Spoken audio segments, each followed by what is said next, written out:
Welcome back, Devils fans. It is your host, Ace, here on Running with the Devils, where we are talking New Jersey Devils hockey all year long. Please hit that subscribe button, smash the like, share with a friend. Thank you very much. And today, I turn to you, the fans. The fans have spoken. Yesterday, I put out a video about how I believe our fan base is currently divided into two main groups, the old school versus the new school, the win now versus the build for the future. And I thought I'd jump on here and respond to some of the comments on the program just to, go a little bit deeper than what I could type. And I love talking to you all. I will continue to respond to all the comments for as long as I possibly can. Admittedly, it is getting much more difficult and time-consuming, but I love it all, so thank you all very much. And I'm just going to jump into a few of your comments and kind of expand upon them here on the show. And here we get into it. Amagi Legacy, my man, he writes, the amount of pessimism towards Fitz and this franchise gets really annoying at times. I have a guy at work who will literally never be happy about anything the Devils do. He calls me over and talks to me about how Keefe is going to bury Timo on the third line, then starts talking about how the Devils have zero goalie depth when Markstrom and Allen get injured. Like, man, how do you live your life like this? And that is a fair point. And again, I've mentioned in the past, there is a certain portion of this fan base that no matter what, they will not be happy. And God bless those people, and hopefully they find some happiness in their lives. The Devils clearly aren't going to give it to them, and they'll find something to complain about all the time. I know a lot of people like that. There's some of us here. It is unfortunate. It's an unfortunate way to go about, following the team. But there's absolutely no chance Keefe is going to bury Timo on the third line. I think we'll see him in those top two lines for sure. On the right wing where he belongs, he'll get ample power play time. And the guy's a bull, and he's going to be really good for us for years to come. So I have no worries about Timo being buried. And then to address the goalie thing, zero goalie depth when Markstrom and Allen get injured. Like, come on, how are they both going to get injured? I'm not going to lie. If Markstrom gets injured, that would suck. But hopefully we could rely on Allen. And if Allen gets injured, I'm hoping he doesn't play a ton of games, so hopefully Dawes would come up. But I'm not remotely, going into the season thinking about that. And that's for most teams, right? It's like, what would happen to the Rangers if Shesterkin and Quick got hurt? Like, that's totally crazy, so I agree with you there. Some of the people can never be pleased. We get into the next comment from Corey, and he has some defensive pairings here. Hughes, Nemitz, Casey, Salayev. That could be the best future top four in the NHL. Add in two out of the following, and the D will be lights out for years to come. And then he lists a bunch of our defensive prospects. And I think this is kind of where the organization is looking here. And that arguably could be one of the best top four defenses in the NHL. I mean, Hughes, Nemitz, Casey, Salayev, definitely promising. I don't know if Casey makes it to the finish line. I do think if we were to make any sort of substantial trade, he would be one of the most sought-after pieces after Nemitz. And again, I would like to keep Nemitz at all costs. I think he's going to be an absolute stud. And, and Casey, we'll see. If that materializes, I do wholeheartely agree. In years from now, that could be an absolutely lethal top four. For sure. For sure. Love to see the blue line getting stockpiled because you really need that in the league. I've always said I'm a loulamoriello guy. Build a team from the net out. Pride yourself on defense. And that group of defensemen is very promising. Very, very promising, but they have to fulfill that promise. That's the big thing. Have to fulfill that promise. The next one, Dre White. Just remember that everything isn't as bad as it seems. We could be rooting for the Buffalo Sabres. And that kind of puts it into perspective, guys. The Sabres fan base has been absolutely tortured. They've won absolutely nothing. And that's a rough go. My heart goes out to Sabres fans. Hopefully Lindy makes them competitive this year. I mean, I'm not rooting for Lindy to fail. I don't want him to beat the Devils ever, but hopefully the Sabres fans have something to cheer for this year under Lindy Ruff. But that puts it into perspective a little bit, but doesn't totally alleviate my pain knowing that there's people that have it worse. That's like telling someone with a broken leg, oh, don't worry about it. You only have a broken leg. That guy has two broken legs and two broken arms. Like, great. There's always someone worse, but fair point. Sabres fans definitely have it really rough. We get to the next one from GRG. The Devils are the reason I fell in love with hockey. I'm from East Tennessee and still live here, and Marty, Scott Stevens, and Elias were absolute heroes to 8-year-old me. When your original perspective of something involves legends of that caliber, it stays a bit skewed for the rest of your life. Sports fans in particular will always demand performance from their team. It's part of the passion. The fact is the future is bright and the present is brighter than it seems. There will never be something as awful as the Colville suck deal again, and there's quite a bit of talent in our prospect pool. If someone can convince Jack to keep his head on a swivel like he did the previous 2 seasons before last and our new additions pan out like they seem, we have a hell of a hockey club to cheer for. I have my doubts about Tatar, but the line with him, Nico, and Dawson was spectacular during the record season. Timo's issues seem to have been injury-related, and if he steps up and Bradder continues to somehow improve like he has literally every season, we will be a force in the league for years to come. I feel like our time at the top of the mountain has come. October can't get here soon enough. Let's go Devils. And it is crazy. Again, I grew up in the same era. When you have those legends, it will skew your perspective, and it did birth many long-time fans. You know, that era is what hooked me on hockey, made me a huge Devils fan, and made me, really made me a hardcore fan. Fell in love with the sport, so that it did it for people in other states, and I had a front row seat to it. I was going to practices. I was, crossing paths with these guys in the area where we lived, and it was an era. It was an absolute era. I do believe that the future is very bright, and I believe the present is brighter than it seems. So shout out to you for that. I told you guys, I think we're going to compete for the division, and there's no reason why we couldn't win a cup. That Kovalchuk deal was painful. I did freak out when we got Covey. That was quite an exciting era. It's unfortunate how that all played out, and hopefully we do never see something like that again. Hopefully Jack does keep his head on a swivel. Hopefully he comes in a little bit beefier, heavier, bulked up, and is a little more durable. I have my doubts about Tatar as well. Hopefully they could recapture some of that magic and be an effective line if that's the path Keefe goes. And I 100% believe Timo's, kind of slow start or very slow start was injury-related, and people killed me for that. He was out with injury for a while. When he came back, he was much more healed than he was. He was absolutely lighting it up for us. I think he led the league in goals in March, and he was still playing hurt. He got shut down after the season. He couldn't go play for Team Switzerland in the World Championships, and he obviously was hurt. And so a fully healthy Timo, I think, could be even deadlier. I absolutely love that man, one of my favorite players on the team. And hopefully we're close. And October cannot get here soon enough. I am super jacked for the season. We go to the next comment. James Israel, save the hate for the Rangers. Absolutely right. Stop killing each other in the comments.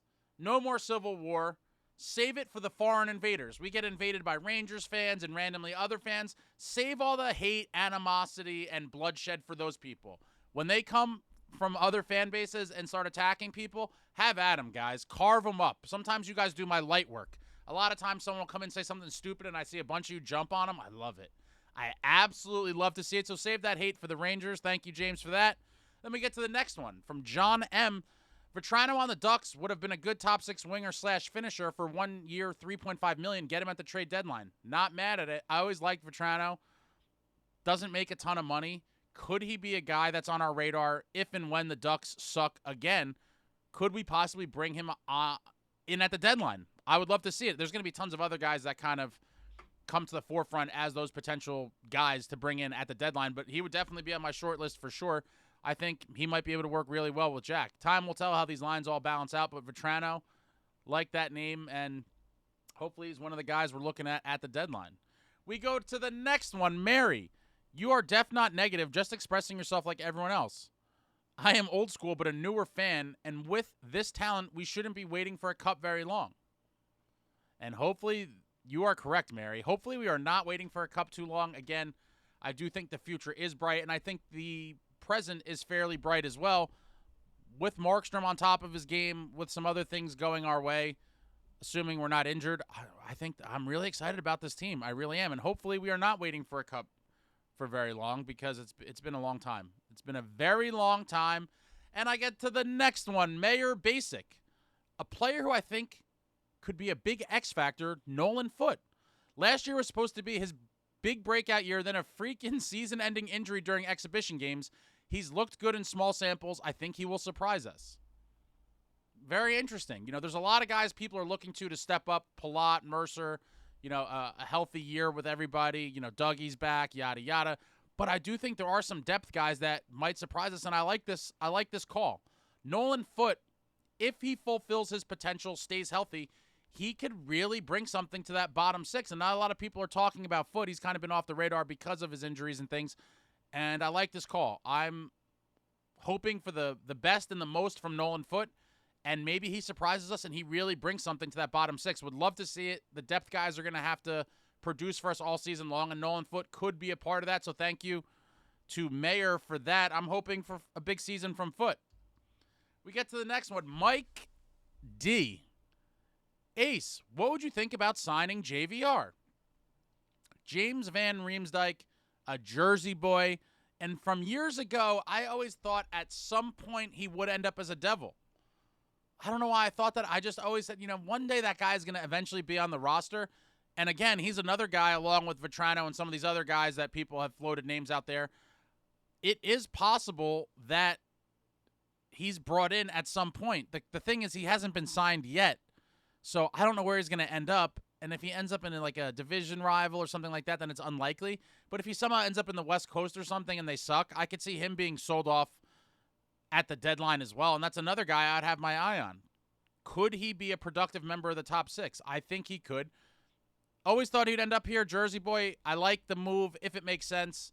Keep an eye on JVR. That's another interesting one that I thought, could be a nice possibility for us at the deadline to kind of bolster that playoff lineup. So thank you, Mike, for that.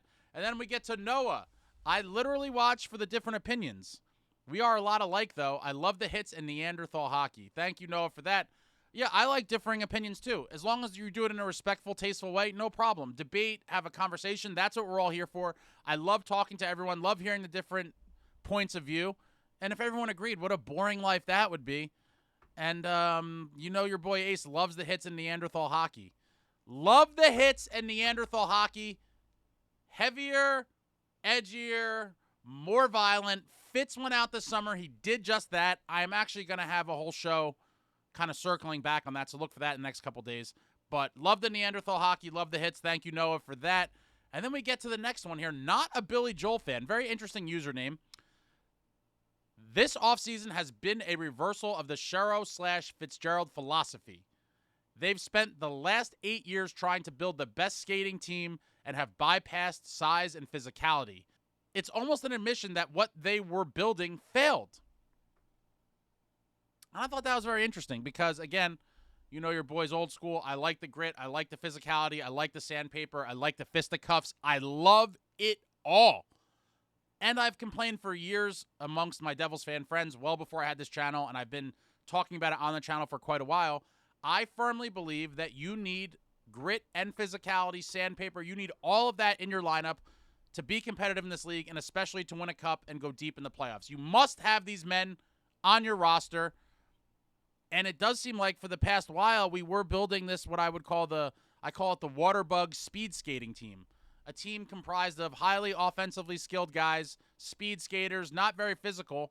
And I think over the past few years it's shown that you can be beaten down. And when teams come in with those guys that could grind you down, we don't match up well against them. And if they make an effort to really punish us physically, we were getting punished.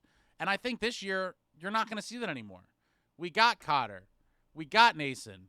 We got Brendendillon. We got Kovacevic. We have some men, some grizzled men in the lineup with size, with a mean streak. Love to see it. And again, I have a special show planned about this very topic, so look for that in the next couple days. But thank you, not a Billy Joel fan, for that. I do think they were wrong, and they are kind of diverging to a new course, and that heavier, edgier, more violent mentality has been embraced, and Fitz did it. Shout out to Fitz for doing it. Again, more to come on that. We get to the next comment. Riot and respect. Winning and having a successful season is the one and true thing that can fix this division to its core, solves everyone's issues. Haha. Absolutely. There is no medicine for curing anything like winning. Win a damn Stanley Cup and everything is kumbaya. Everybody's best friends. There is no more division. There is no infighting. Winning that cup would just do wonders. That is the magical medicine, and wow. I would love to see it. I don't even know. My brain hasn't even got there yet. If we ever won a cup, I don't even know what I would do in terms of the channel. There would just be nonstop videos. There'd be all kinds of crazy stuff. But, I want to win a cup more than anything, and it would somewhat heal this really beaten down and frustrated fan base. There is nothing like winning, so thank you for that, Riot. I completely agree with you. And we get to the next one here, Sneakers. Hi, Ace. I don't always agree with you, but I do enjoy your show, and I appreciate the time and effort that you put into bringing us your show. As far as Fitzy goes, I don't love him and I don't hate him. I do think he has done a fantastic job this offseason. Getting a top 6 player is not easy. There needs to be 2 parties to make a fair deal happen.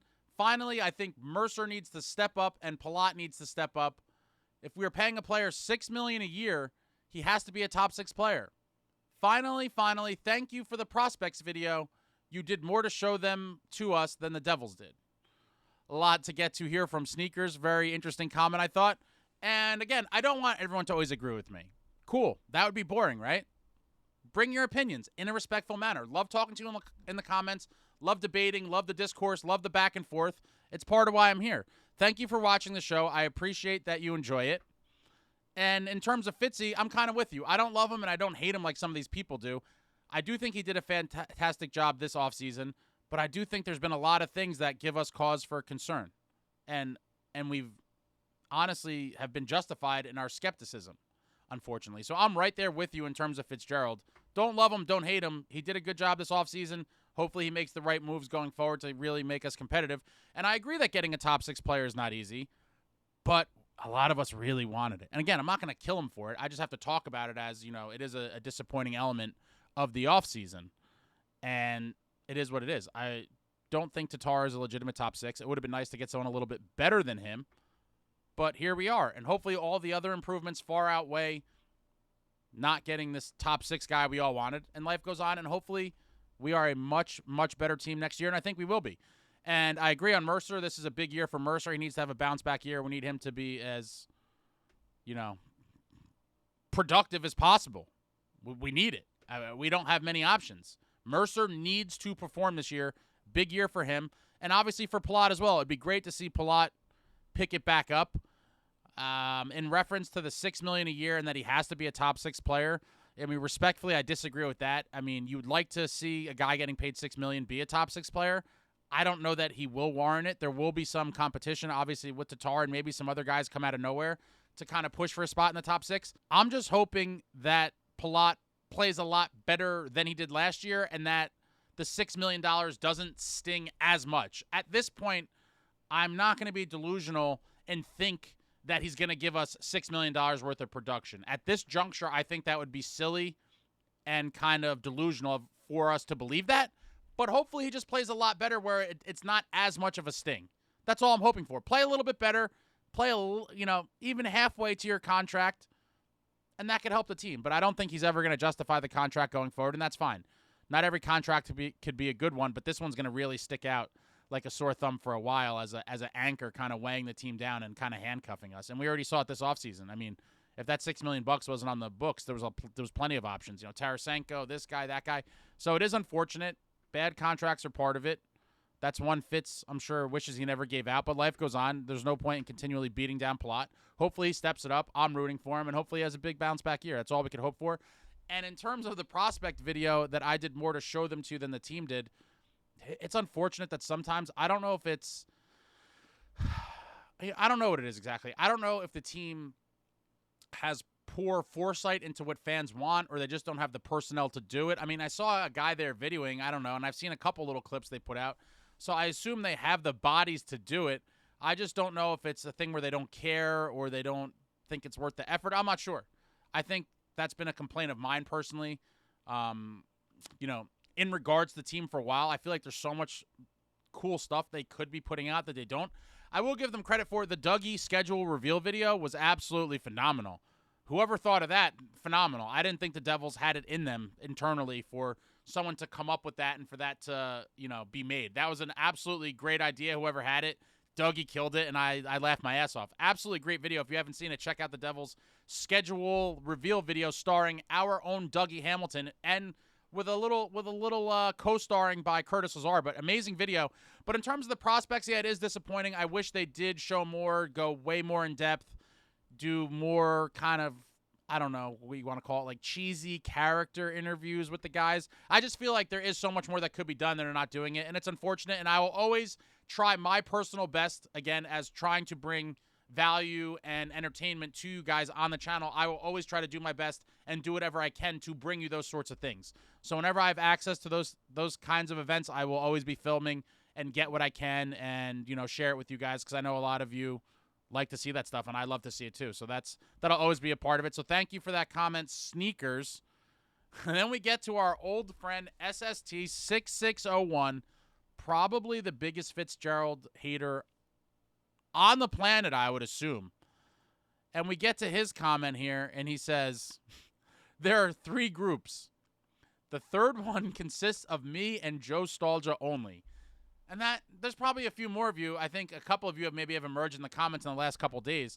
But SST6601 absolutely hates Fitzgerald, pretty much kills him constantly, as does my buddy Joe Stalgia. I do think actually SST gave Fitz a little credit for this offseason, but overall he's very negative, hates Fitzgerald. And listen, I'm not bashing SST. He's a super old school, knowledgeable fan. He knows a lot about the game. He loves the Devils. He's here for the same reason as all of us, big Devils fan. And he's just super, super frustrated.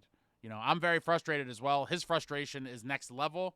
And I understand, you know, what it's rooted in. We've been terrible for a long time, and it's painful, especially for those of us that lived through the glory years.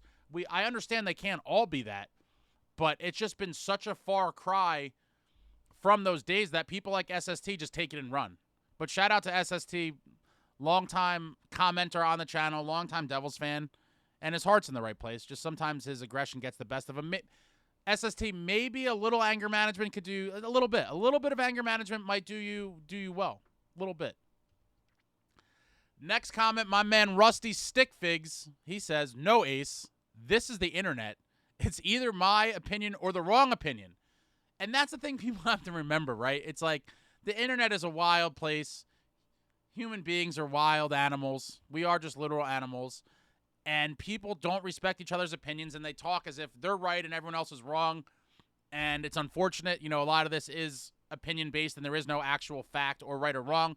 But just keep that in mind. Everyone has their own opinion. Everyone's entitled to it. Just do it in a respectful fashion. But shout out to Rusty for that. And then we go to the next comment from Tim Frith.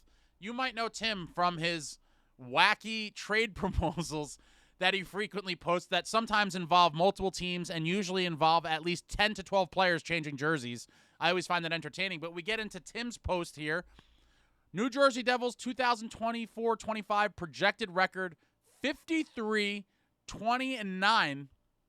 Metropolitan Division champions, Eastern Conference champions, Stanley Cup champions. And my God, Tim comes out with a 53-win, a 115-point prediction, which would be the new franchise record, eclipsing the 112 points the Devils set as the record in that magical 22-23 season.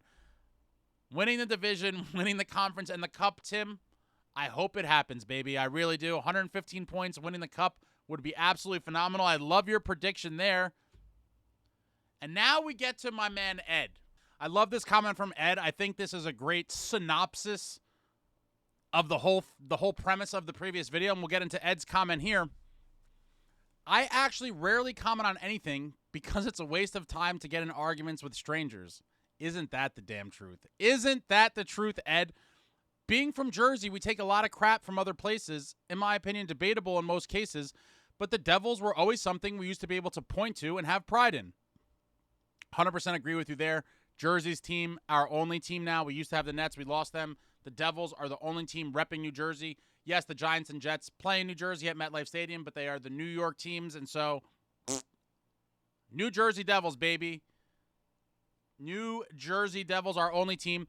I still take pride in that team, as I'm guessing everyone else here does as well, which is where the passion comes from on all sides. Couldn't agree more. I believe you are correct about the division between younger and older fans. I frequently see people saying, let Fitz cook, Fitz is cooking, and view them as being way too lenient on him. And let me get to this, because this one really hit a chord with me. Some of the younger fans, and I'm not trying to bash them, but they're like delusionally optimistic, and everything they do, everything that the team does is celebrated, and they think it's, the greatest thing ever. And it's like, I like your enthusiasm, but like have some foot grounded in reality. And every time I see the let Fitz cook, Fitzy is cooking, I think of this. And that's literally what I picture. And I've seen it a million times. This is what I picture every time I see the comments, Fitz is cooking, let Fitz cook. I picture this right here, and I can't help but laugh. But good for their youthful enthusiasm, I suppose, and they are part of the fan base. Continue on with the comment. But for my part, I can also be too harsh on him as well. He's definitely not the worst GM, and like you said, we should all be rooting for him and this team to succeed. That's a great sentence right there. Listen, he is the GM. He's not going anywhere anytime soon. And so rooting for him to fail is very counterproductive. You all should be rooting for this man to do his job well, because it means as fans we are going to see a better team. We get back to the comment. The Dynasty years were wonderful, but there was a time we didn't have that and celebrated those minor moments like Johnny Mac clinching playoffs or proving we weren't a Mickey Mouse franchise. If you don't know about that, Wayne Gretzky in the 80s as a member of the Oilers that were just winning cups every year, he referred to the Devils as a Mickey Mouse franchise. You could look it up. I'm sure there's clips or stories about it. It was a pretty big moment in the history of the Devils, and it was referred to for a while afterwards and has kind of become part of Devils lore. But the point I want to make in reference to that is that that is before my time, guys. So I became a fan in 94, right before the going got good. And I know Devils fans for years were starved. We were that Mickey Mouse franchise. We weren't making the playoffs. And it was terrible. The only thing I want to say is that once we made the playoffs and then down the line had consistent success, we were out of the dark times. The Mickey Mouse franchise stuff was behind us. And so while I do appreciate that fans had to go through that, once you get well out of that phase or time in franchise history, you could never go back. And so with the success the team did have during the glory years, I can't find solace in talking about when the times were really, really bad, because that's just regression. And to me, I can't go there. We are not that Mickey Mouse franchise, and we can't be anything that resembles it. And unfortunately, I would say for the past decade plus, we kind of have resembled it. And it's painful. We get back to Ed's comments here. There was a time where we almost moved to Nashville. How awesome is it that we have these let Fitz cook younger fans that will encourage the team to stay where it belongs in New Jersey? Couldn't agree more. The younger fans, the youth, that will be the people buying season tickets and supporting the team and buying jerseys and keeping this franchise healthy in the state long term. So I agree there. They're bringing in their passion in addition to our passion. Absolutely true. Again, old school, new school kind of colliding and making up this new look fan base. I follow the younger kids on IG as well as you because I'm glad that they stay positive as long as they can and get excited about little things. I talked about this earlier. They get overly excited. Stupid little things are like, yeah, and it's all good and fine. I guess that's part of, the youth generation and what I call the social media generation. Obviously, growing up when I did, we didn't have any of this crap. The closest thing we had was AOL Instant Messenger. Shout out to all the old heads that used AOL Instant Messenger back in the day.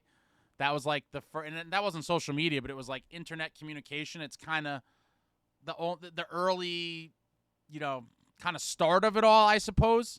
We're going to need the kids for sure. And then he continues, in general, I default to agree with a lot of your views on the team, though, as we seem to have a similar history watching the team. So I'm grateful for a different perspective and ask that you continue wearing your heart on your sleeve and doing exactly what you're doing. I'm always going to wear my heart on my sleeve. I don't think I could not do that even if I tried. I actually didn't make a video when the Tatar signing came out because when I first heard it, my initial impression, I'm not going to lie, was very negative. Very, very negative. And I was like, you know what? Don't record the video. You've been kind of negative overall, or at least perceived to be negative multiple times in a short time span. And I was like, I'm not going to go make a video and kill this signing. It could have been worse, but it could have been way better. And so I just was like, I'm going to sit this one out. I'm not going to do it because I'm never going to fake it. I'm never going to fake it. And I was kind of pissed. When that came out, I was like, shit. It was kind of a gut punch. And so I laid low. But I always wear my heart on my sleeve. I'll always continue to do what I'm doing. Hopefully we evolve and I get into some cooler things and a bunch of different things I have planned. Back to the comment here. Also, I'll put the 2000 team up against any team, and oh my God, Ed, that 2000 team, top to bottom, was Marty and net, Rafalski, Stevens, Niedermayer, White, the A-line with Arnott, Elias, Sikora, Mogilny, Gomer, Pando, Madden, who am I forgetting? Claudelemieux, Bobby Holik. I mean, oh my God, that team was a juggernaut. It has to be the best Devils team on paper for sure. That 2000 and the 2001 team that went to the finals the next year and lost to the Avalanche, those teams were just lethal. Absolutely lethal, and I agree with you wholeheartedly. That 2000 team, while it might not get the respect in the mainstream hockey media, whatever you want to call it, that 2000 team could have played with anyone.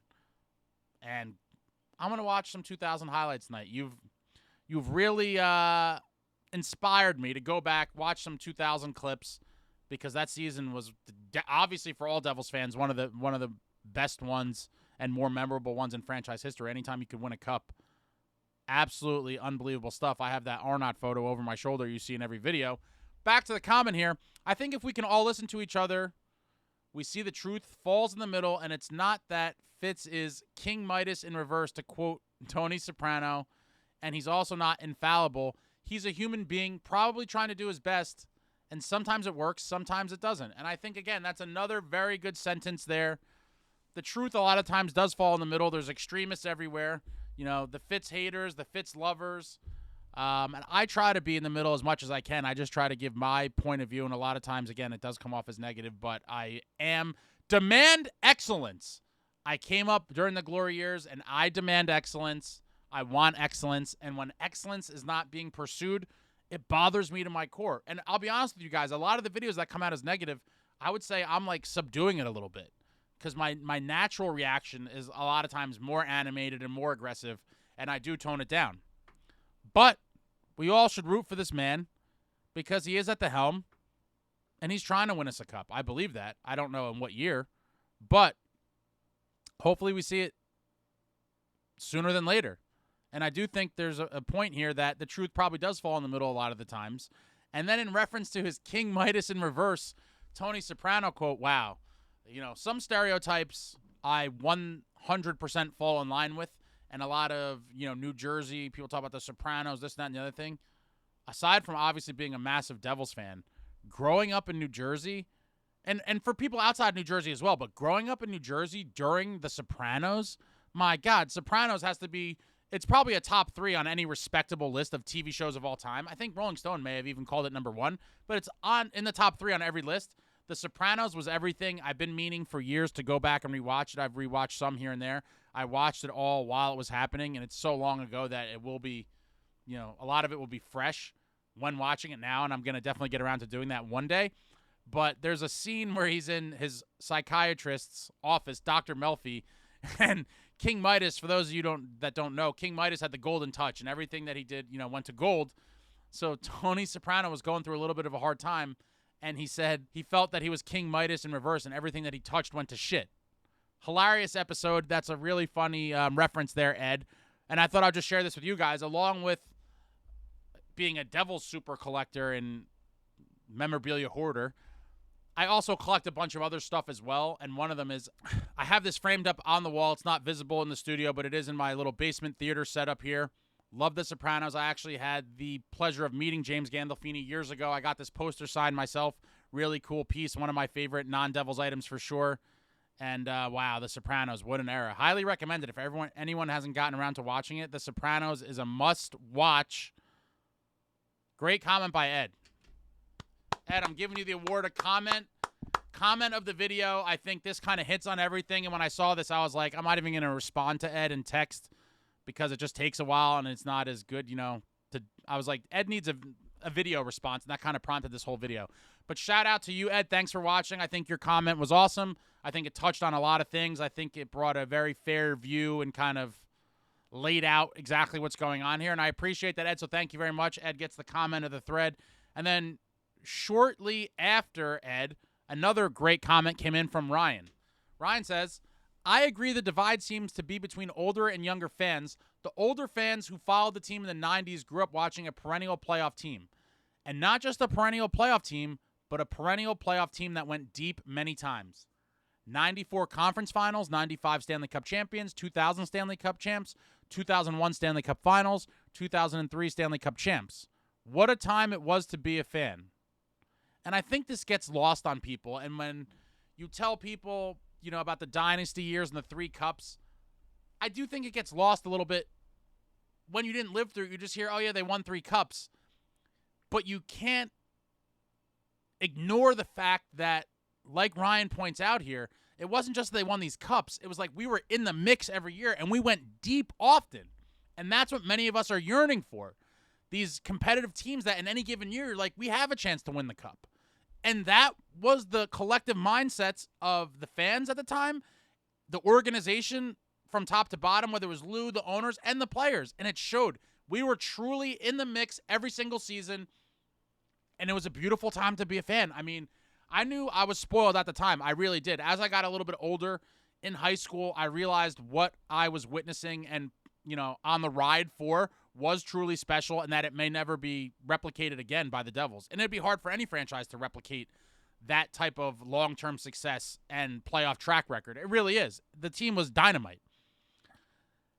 So while I still, understood that as a child, when you get older and you go through these horrible dry spells and just periods of being completely not relevant, it really hurts. It hurts a lot, and it makes those old times that much more special because this team was a team to be reckoned with every single year.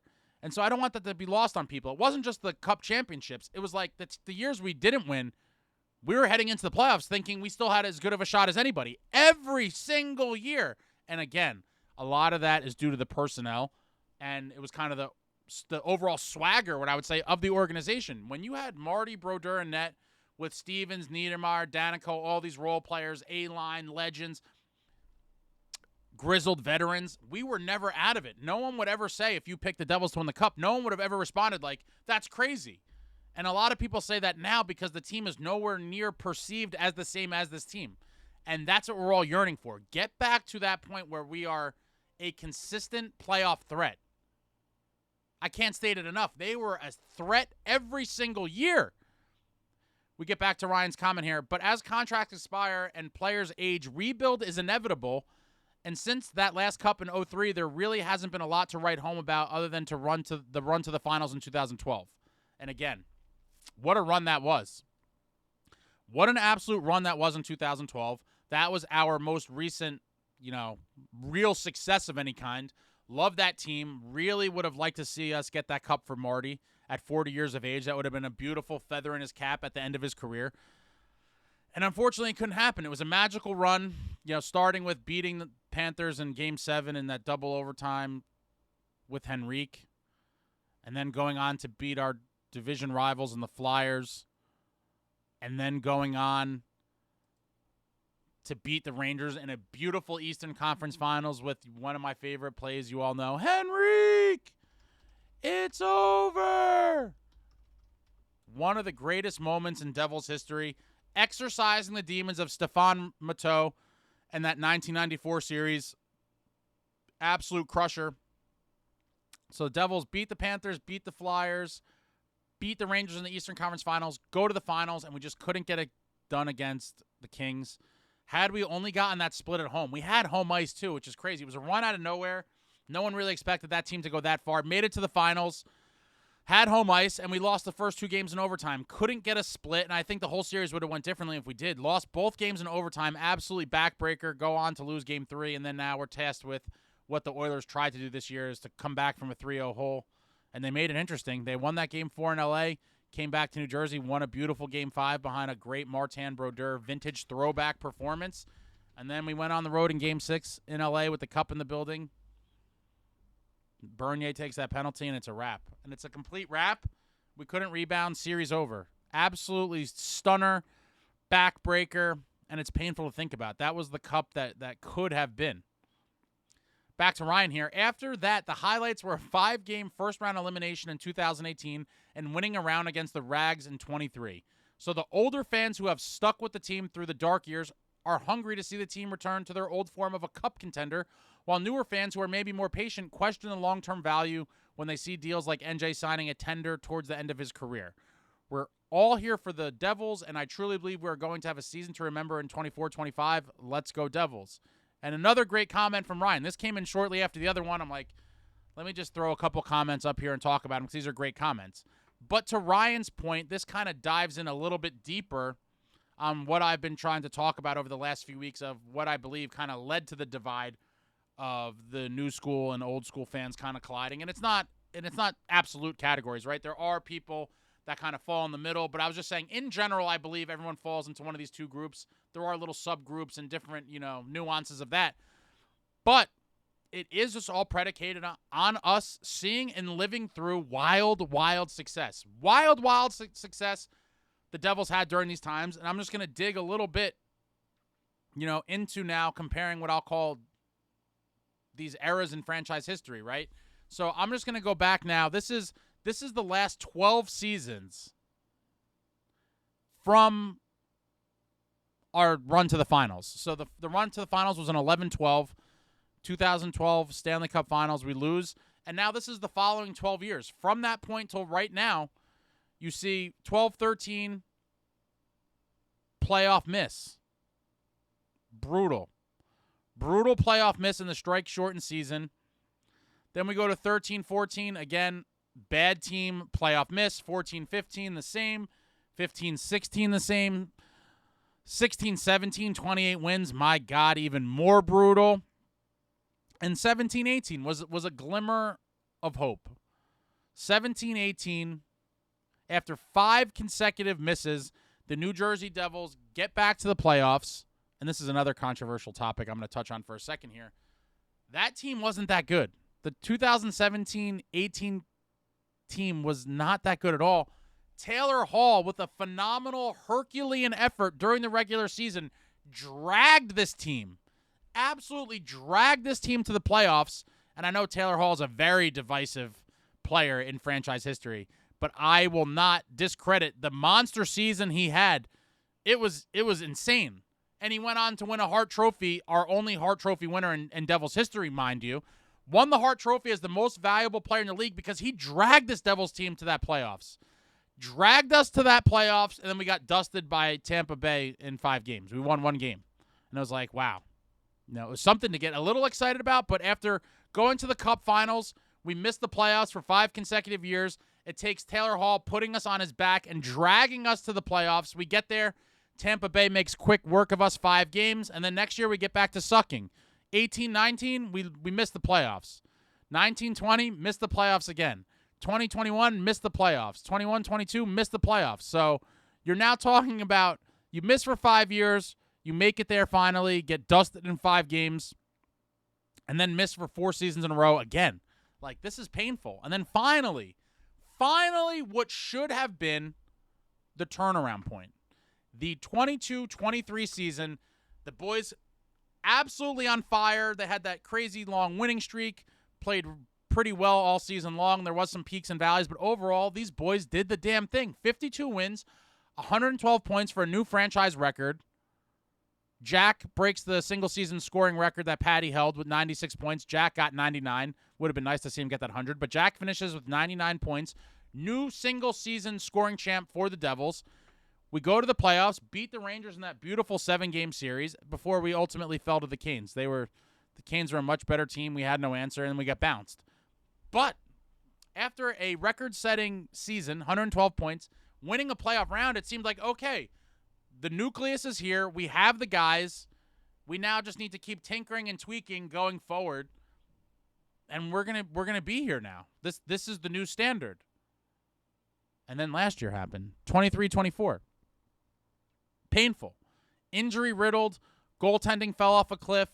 Young kids on the blue line, and it all just fell apart. McLeod gets banished. I'm not going to keep talking about this. We've talked about this for a while.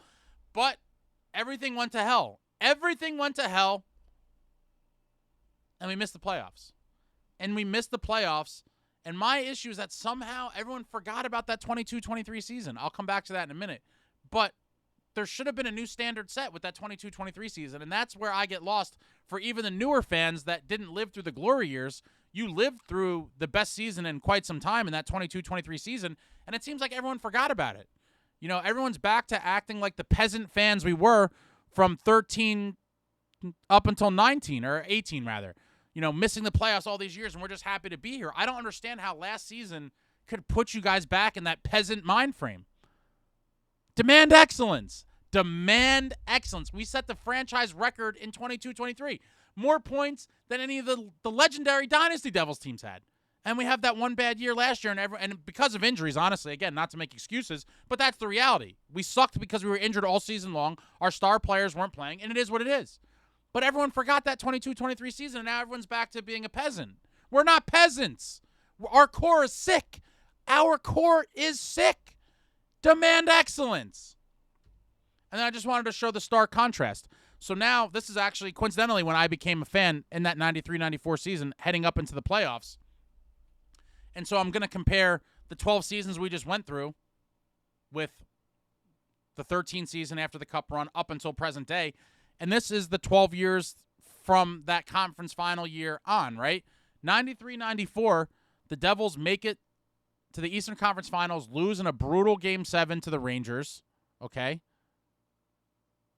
Very painful. And this is probably one of the biggest turning points in franchise history because that was the first time this team went on a really deep run. They were so close to going to the finals. They got that taste, and they took that devastating loss. But they built on it. Just like the Panthers lost in the finals 2 seasons ago to the Knights, they made it all the way back this year and finally got the Cup beating the Oilers. The Devils did something similar. They built on that experience, and what did they do? In 94-95, we went out and won the first Cup in franchise history. They get to the conference finals. Their hearts are broken, completely broken.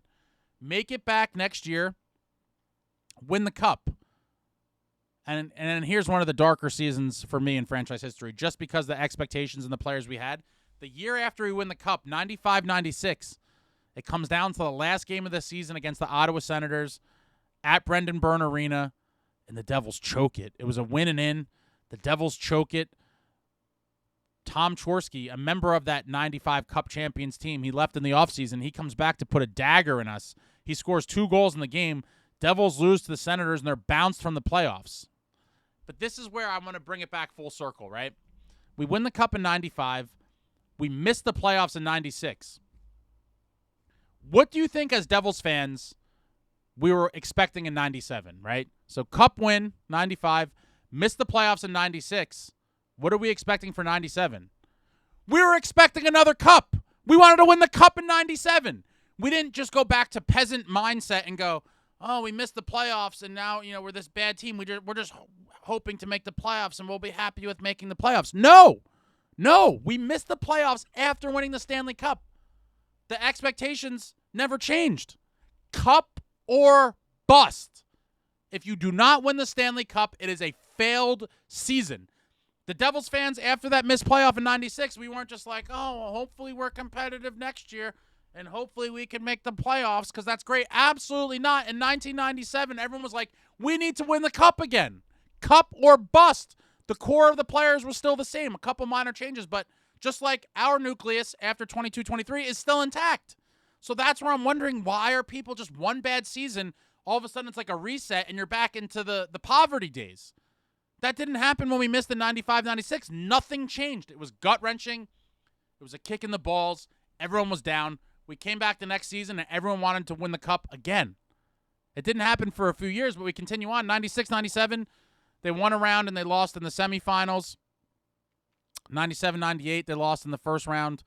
98-99, they lost in the first round again. And then 99-2000, one of the greatest Devils teams in history, they win a Cup. They win a Cup, and what do they follow that up with? Getting to the finals again. Damn you, Ray Bourque. Damn you, Ray Bourque. 2001, the Devils, to me, this is the most painful one for a variety of reasons. We were looking to be back-to-back Cup champions. Doesn't happen too often. Looking to repeat as the Cup champs. Devils against the Avalanche in the finals. We take a 3-2 series lead. coming to New Jersey for Game 6. Cup is in the building. Win the Cup, and you skate the Cup in your home building. I was at the game, behind the net, up in the sky, in the nosebleeds, and the Devils couldn't get it done in Game 6. Couldn't get it done in Game 6. We didn't get to see the Cup. And then the Devils go on the road for Game 7, and they just can't get it done on the road. Patrick Waugh, Ray Bourque, Sakic, all these boys, they beat us in Game 7. We choke a 3-2 series lead away. And back-to-back Cup champs was not to be. It was not in the cards. We lose in Game 7. And then the following season, we lose in the first round. Okay. But then 02-03, bang, we win the Cup again. So you're talking about 2 Cups in 4 years with 3 finals appearances. What would some of these let Fitzy cook young fans be doing if this was going on? I mean, the amount of praise and adulation that they give to a lot of the nonsense stuff, they'd construct a statue of this man for sure. And at this point, I might too. But 3 finals appearances in 4 years, I don't even think their young minds are formed enough. Is the frontal lobe formed enough for them to even comprehend what that is? 3 finals appearances in 4 years? Man, Louis Lambs and the old school Devils, I could talk about them for days. What a time to be alive. And then the year after, 03-04, we lose in the first round. And then 05-06, win a round, lose in the second round. But I expanded on all of that to further pound home the point of the difference in expectations between 2 groups. And after going through all that, now I'm just going to summarize it in a little chart form here. I call it the tale of 2 eras. And the first one is, again, that 2013 season through 2024. So the year after our last Cup Finals appearance, right? We've made the playoffs twice. We just went over it. Got crushed by Tampa in 5 in 2018 when Taylor Hall dragged us there. And then we made it again in 22-23. Franchise record-setting season. Beautiful season. Beat the Rangers. Game 7. Beautiful stuff. Akira Schmid, always a legend in my book. And that's it. 2 appearances in 12 seasons. That 1 series win against the Rangers. A total of 6 games won in those 2 appearances. We won 1 game against Tampa in 2018. 1 game only. Beat the Rangers 4 games, obviously, to win the series. And then that 1 win in the next round against the Hurricanes. 6 total games won in a decade over 2 playoff appearances. 6 playoff games won. My God, this is Mickey Mouse kind of stuff, guys. I hate to say it. Hopefully we're coming out of it, but 6 playoff games in a decade, that is frightening shit. That is nightmare fuel. Stuff like this keeps me up at night, and I'm sure lots of others that live and die with this team. 6 playoff games won in 12 years is despicable. It makes me sick. I might not eat dinner tonight. I've lost my appetite. And obviously 0 Stanley Cups to go with that resume. So 2 playoff appearances, 1 series win, 6 total playoff games won, 0 Stanley Cups. And now, on the other side of this chart, we go to that 12 years I just reviewed, starting with the 93-94 run where they made it to the Eastern Conference Finals before losing to the Rangers, through the 2006 season. Keep in mind there was a strike, canceled season in 04-05, so that's why it might look like it's 13 seasons, but it's really only the same 12 seasons. It's just because we had that lockout year. During that 12-year run, the Devils made the playoffs 11 times out of 12. Only missed in that 96 season, the year after we won the Cup, and again, that was super painful. But 11 playoff appearances in 12 seasons, 19 playoff series wins. 19! We have 1. We have 1 in this current 12-year cycle. 19 playoff series won. 92 playoff games won. Oh, my God. If you just do the math on that, right? 92 wins over 12 years. It's damn near 8 wins a year on average. And that's including the year we missed. Almost 8 wins a season. I mean, per playoffs. That is wild stuff. 92 wins in a 12-year span. That's going to be tough for many teams to ever replicate. I'd be curious to know. I'm too lazy to do the research, but there are probably not too many teams out there, aside from those crazy Oilers dynasties and maybe a stretch for the Islanders. I'm trying to think. But 92 playoff games won over a 12-year span is phenomenal, phenomenal stuff. Phenomenal stuff. And then obviously to go with those 92 overall playoff games won, 3 beautiful Stanley Cup championships. And so this is just, I think, in a nutshell, piggybacking off of all the comments of the other old heads like myself. This kind of shows it beautifully, and you just look, and the difference is it's beyond drastic. I mean, drastic would be an understatement. 11 playoff appearances to 2, 19 series wins to 1, 92 playoff games compared to 6, and then 3 cups to 0. That's the tale of the tape, tells it all, and hopefully some of you younger fans now fully understand the legendary ride we were on as fans. It was absolutely legendary, and hopefully we get back there. Hopefully this is the turnaround year where we kind of get back on track to being competitive every year and push for cups. But I know this was a long-winded. Thank you to you all that made it this far. Throw anything out there in the comments about what I talked about in this video, Devils hockey, anything, throw it out there. And I'll be back soon. I have some other stuff planned for the next few days, but I am super pumped for next season. I like the moves from the summer, and I think we're going to be a really, really dangerous team next year. Talk to you all soon. Like, comment, subscribe, and all that jazz. Until next time, friends, let's go Devils.